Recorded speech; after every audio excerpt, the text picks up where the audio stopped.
Welcome back. We are now going to prove that the convergents for any real number theta are the best rational numbers giving the best approximations. So, this is what we want to prove. Recall the theorem that we have proved, the last theorem in our last lecture, which says that if you have q to be between 0 and qn plus 1, it is a positive quantity which is between 0 and qn plus 1, then for any natural number p, any integer p, mod of q theta minus p is always going to be bigger than or equal to qn theta minus pn. This is the result that we have. We are going to use this result to prove that if you have any rational number p by q satisfying this particular inequality, that theta minus p by q is less than 1 upon 2 times q square, then p by q has to be a convergent to theta. So, it will have to be equal to some pn by qn. This says that, of course, we have noticed that convergents give you good approximations. We notice that certainly theta minus p by q is less than 1 upon q square, and in fact one of the consecutive pairs of convergents will give you this inequality which is referred to in the statement of the corollary, and one of the triple will give you even better, and so on. But if there is any rational number somewhere out there which is trying to give you the approximation better than the convergents, then it has no alternative but to be itself a convergent. This is a very important theorem, and therefore we can say that the convergents to a real number theta give the best approximations to the real number theta. So, of course, we also know that qn go to infinity. So, let n be defined by qn less than or equal to q less than qn plus 1. Since we know that the qn's go to infinity, we should have some qn which is less than or equal to q, and some, after all q1 is 1. Remember, q0 is 1. Remember, our p0 upon q0 is an integer a0. Therefore, the q0 is in fact 1. So, we are starting the sequence qn with 1.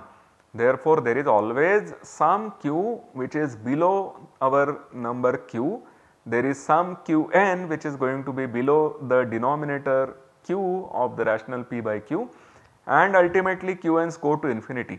So, there has to be an n such that qn is less than or equal to q, but the next one qn plus 1 will be beyond q, will be after q, more than q, bigger than q. So, we are choosing n with that property.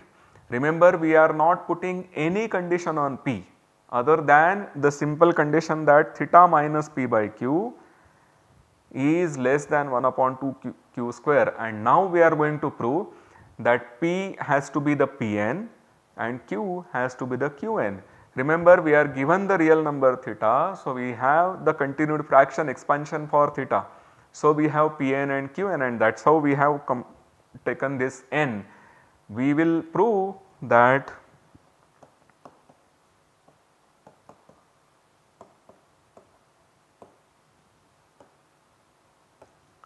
p upon q is pn upon qn. We are actually going to prove that p is pn and q is qn, but that is equivalent to showing that p by q is pn by qn. So, how does one prove this? We consider the difference between these two.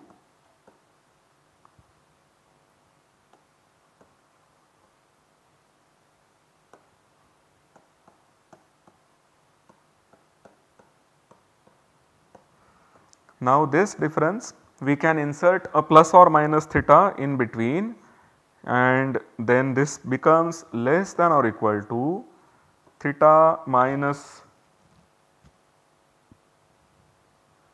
p by q plus theta minus Pn by Qn. and which is less than or equal to 1 upon q plus 1 upon qn into q theta minus p with a mod.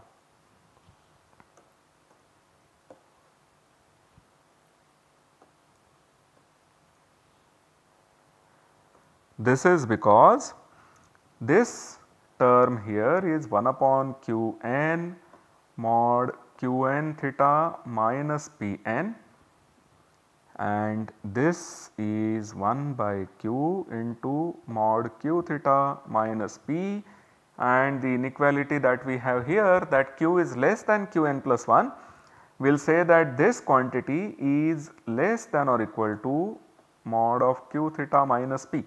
So, you have a mod q theta minus p coming from the second term as well as the first term, and you have just 1 by q plus 1 by qn mod q theta minus p. Further, we observe that since qn is less than or equal to q, so 1 upon qn is going to be bigger than or equal to 1 upon q. Therefore, we have that this is less than or equal to, therefore, this 1 upon q can be replaced by 1 upon qn. You have it coming from once and twice. So, you have 2 times 1 upon qn, and we have assumed that q theta minus p, because of this inequality that you have assumed, is less than 1 upon 2q. So, you have here 1 upon 2q.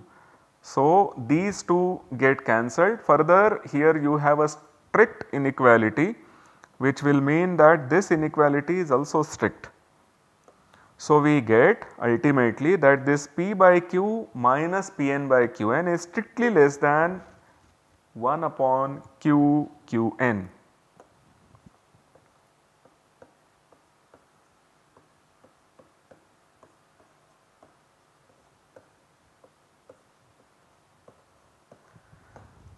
But this is a contradiction, because if p by q is not equal to pn by qn, then you have that this quantity is not 0.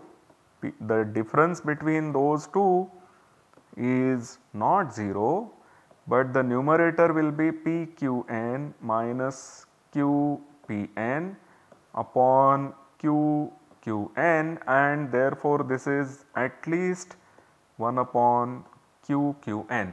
So, if you have that these two are not same, then the difference has to be bigger than or equal to 1 upon qn, but what we prove here is that the difference is strictly less than 1 upon qn. Hence, there is no other option but p by q has to be pn by qn. It is a very remarkable result, which says that if you have a rational satisfying this slightly better inequality than the convergents, convergents will all satisfy where you instead of 2 you have 1, theta minus p by q less than 1 upon q square, all convergents will satisfy that. So, if you have one rational trying to do something better than the convergents, then it has no other option but itself to be a convergent.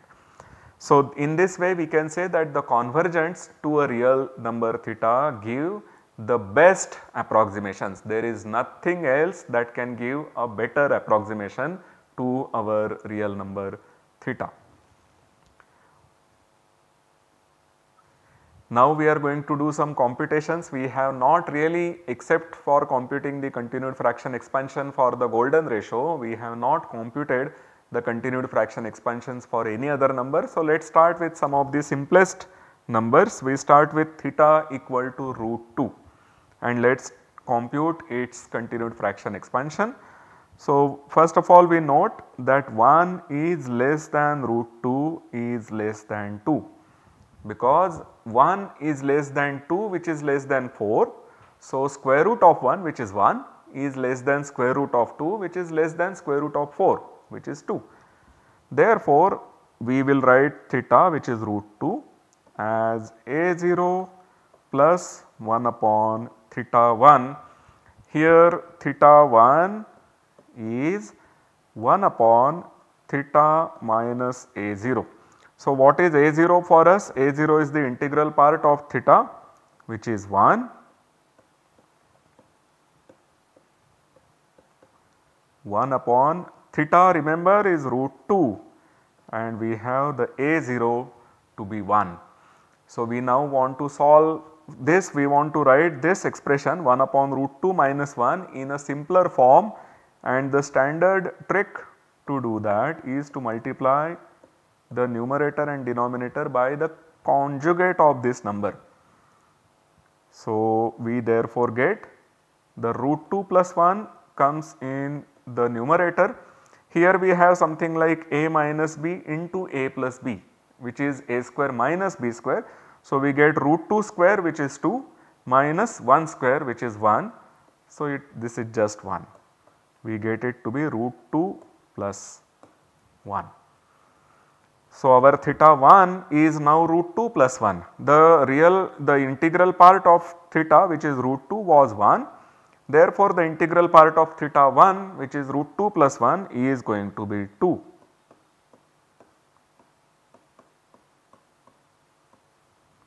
You have it to be 1 plus 1 upon 2 plus 1 upon theta 2. Here theta 2 is, we just consider this part. So, this is equal to theta 1, which is our number root 2 plus 1. So, this is 1 upon root 2 plus 1 minus the integral part, which is minus 2, and therefore, this is root 2 minus 1, but that is what we had here for theta 1 as well. So, theta 2 is nothing but theta 1. We are in a better situation than most of the other situations, because what we obtained is that this is 1 plus 2 plus 1 upon theta 2 has now become theta 1. So, we get this to be 2 plus 1 upon 2 plus next one after theta 1 would be theta 2, but that is same as theta 1, and so we are going to continue in this way. So, the continued fraction expansion for root 2 is where you have 1 in the first place, a0 is 1, but a1 onwards you just have them to be 2. Since these are repeating, we write it in the way as given here. We put a bar on the head of 2 to denote that this single partial quotient gets repeated until infinity. So, this is the expression that we have for root 2. If we have this expression for root 2, solving the continued fraction for 1 plus root 2 is not going to be difficult at all. The only change here would be in the integral part. And so, we are going to get 2 semicolon 2 continued, or the periodic expression for 2, and therefore, this can simply be written as 2 bar. The 2's get repeated periodically. This is the expression for theta equal to 1 plus root 2. Let us see what happens when we consider root 3. So, once again 1 is less than root 3 is less than 2, therefore, a naught is going to be 1. So, we have theta, which is root 3, this is 1 plus 1 upon theta 1, and theta 1 as previous calculation is 1 upon root 3 minus 1. We compute the simplified form of that by this expression. We have root 3 plus 1 in the numerator, but denominator will give you root 3 square minus 1 square, 3 minus 1, that is 2. So, this has become somewhat complicated than the computation for root 2, but let us see what we get. So, initially we have 1 plus root 3, 1 is less than root 3 less than 2, Therefore, 1 plus 1, which is 2, is going to be less than root 3 plus 1 is going to be less than 4. You are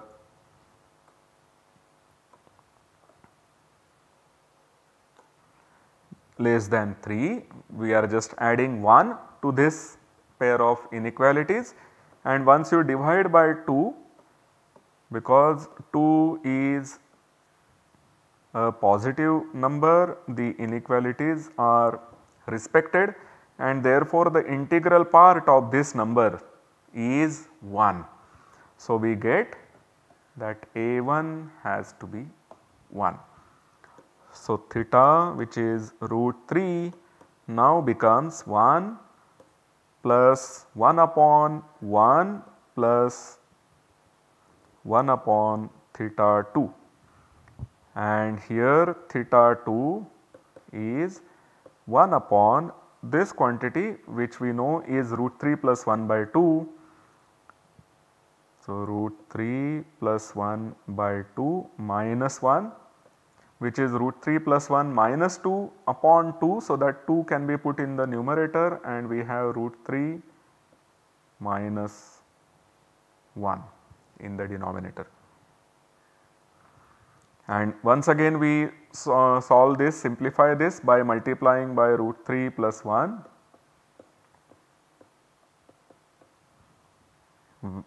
and we obtain that this is 2 times root 3 plus 1 upon 3 square minus 1 square now, which is simply 2. So, we get this to be root 3 plus 1. And root 3 plus 1, because of these inequalities, will tell you that its integral part has to be 2. So, our A2 is 2.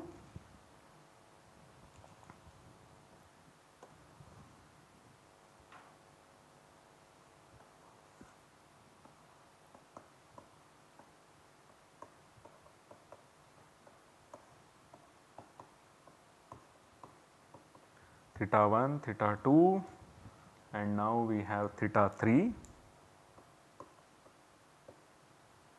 where theta 3 satisfies 1 upon root 3 plus 1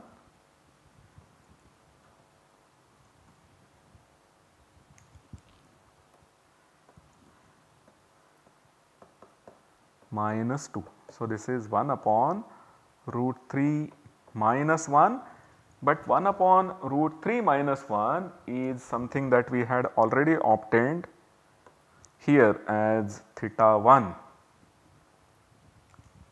So, this happens to be equal to theta 1. So, theta 3 is theta 1, therefore, we will have that theta, which is root 3, will have the expression 1 plus 1 upon 1 plus 1 upon 2 plus 1 upon, once again we get theta 1, and these integers 1 2 1 2 will continue to be repeated, and therefore we get that the continued fraction expansion for root 3 has this particular form. It will be 1 semicolon 1 comma 2 comma 1 comma 2 comma 1 comma 2 and so on. So, that is how this is given. So, we have noticed we have actually computed, in a way we have computed 3 expressions for the 3 continued fraction expansions for real numbers. The earlier one was for the golden ratio 1 plus root 5 by 2, then we computed for root 2 and for root 3. The number 1 plus root 2, that was just simply obtained from root 2. So, we have computed these 3 square roots of natural number, and we see that the continued fraction expansions are repeating after some stage, and this is actually one very nice result, that these continued fraction expansions always are going to represent the real numbers which are quadratic in some sense, and if you are taking these repeating ones, that means the continued fraction expansions are never ending.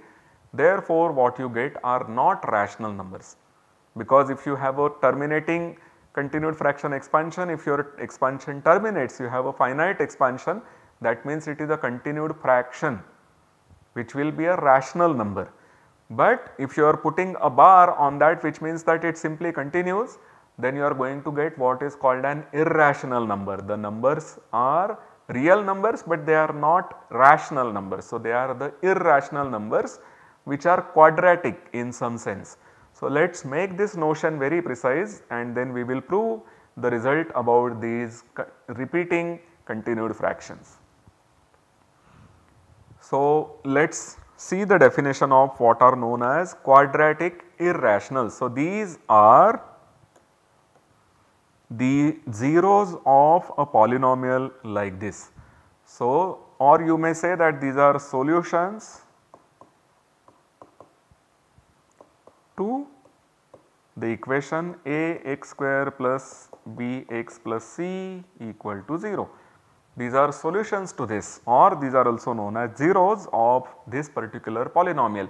That means when you put the value of this quadratic irrational into this polynomial, you are going to get 0. They are the solutions to these particular equations. But we have some conditions that the a, b, c should be integers. They are not allowed to be any random numbers. These are integers. Furthermore, the discriminant b square minus 4ac should be positive and should be square free. It should be a non-square. It should not be a square.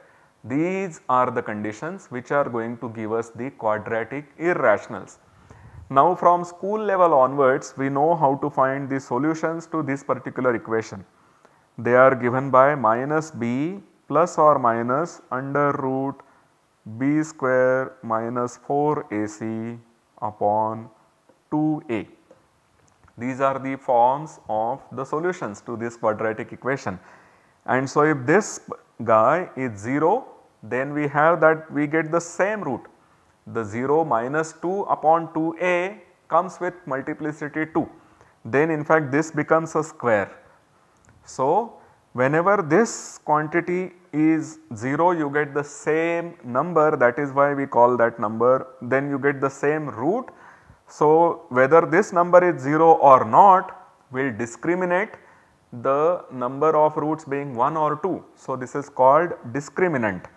We assume that it is a natural number, because after all we know that this is going to be an integer. A, B, C are integers. So, b square minus 4ac is also an integer, but if this is a negative integer, then the square root will give you an imaginary number. And we are looking at our continued fractions which concern only real numbers. There may be study for complex numbers using some generalized forms of the continued fractions, but we are not considering that yet. We want our numbers to be real numbers, we want these to be sitting inside R. So, these numbers b square minus 4ac will have to be positive.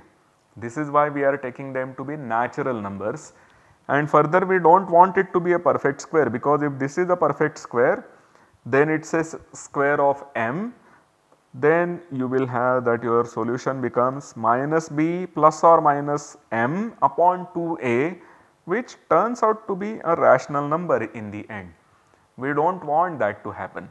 So, we want that this b square minus 4ac should not be a perfect square. So, this is the condition that we have on the quadratic irrationals. Furthermore, these are always of the form x plus y root m, where x and y are rational numbers, y is non-zero and m is a natural number which is not a square.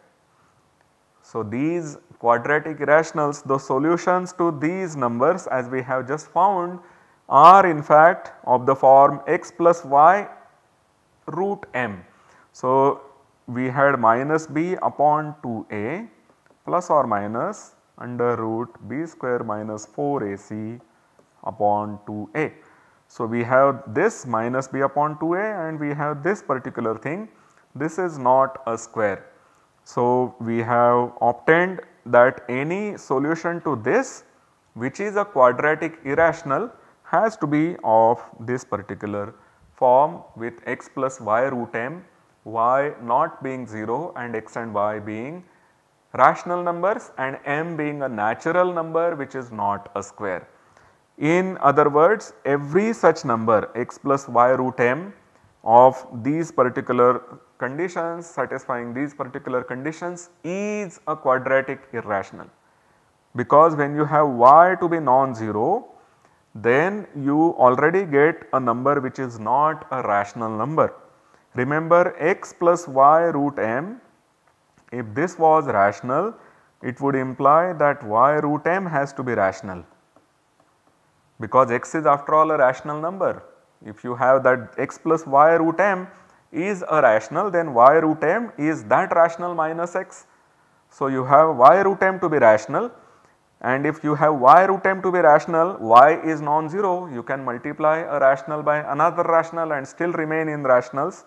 That would tell you that root m is a rational, which is a contradiction. There is a very simple proof using the unique factorization of integers, the fundamental theorem of arithmetic, which will tell you that if your m is not a square, then square root of m cannot be a rational number. So, all these numbers x plus y root m are irrational, and they will clearly satisfy some quadratic equation, because you have to simply write alpha equal to x plus y root m and alpha bar is x minus y root m. Then you notice that alpha plus alpha bar is rational, alpha bar is also rational, and using this you easily get a quadratic equation satisfied by alpha as well as alpha bar.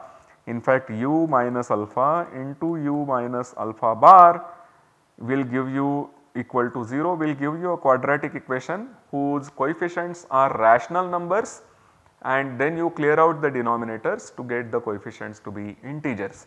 So, these are the quadratic irrationals. In the next lecture, we are going to define what are called ultimately periodic continued fractions, and then we will prove that the quadratic irrationals are nothing but the ultimately periodic continued fraction expansions. So, see you in the next lecture. Thank you very much.